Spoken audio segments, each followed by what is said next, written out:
Hello customers, ನಮಸ್ಕಾರ ಎಲ್ರಿಗೂ. ಇವತ್ತು ಶೋಕೇಸ್ ಮಾಡ್ತಿರೋ ಸಾರಿ ಬಂದು ಪ್ರೀಮಿಯಂ ವಿಸ್ಕೋಸ್ ಕಾಟನ್ ಆಗಿರುತ್ತೆ.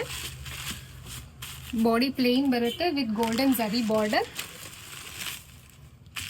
ಮೆಟೀರಿಯಲ್ ತುಂಬ ಸಾಫ್ಟ್ ಆಗಿದೆ, very easy to drape and whole day ಈಸಿಯಾಗಿ ಕ್ಯಾರಿ ಮಾಡ್ಬೋದು. And this is the pallu part.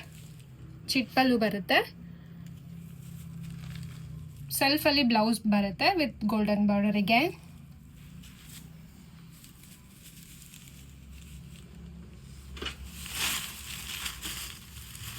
And this is the saree part. Sari price ಬಂದು 980 rupees ಆಗಿರುತ್ತೆ. ಫ್ರೀ ಶಿಪ್ಪಿಂಗ್ ಇರುತ್ತೆ. ಕಲರ್ ಚಾರ್ಟ್ಸ್ನ ನೋಡಿ ನಿಮ್ಗೆ ಯಾವುದೇ ಸ್ಯಾರಿ ಲೈಕ್ ಆದರೆ ನಮ್ಮ ನಂಬರ್ಗೆ ವಾಟ್ಸಪ್ ಮಾಡಿ, ನಮ್ಮ ಪೇಜ್ನ ಫಾಲೋ ಮಾಡಿ, ಸಪೋರ್ಟ್ ಮಾಡಿ. Thank you so much. Have a nice day.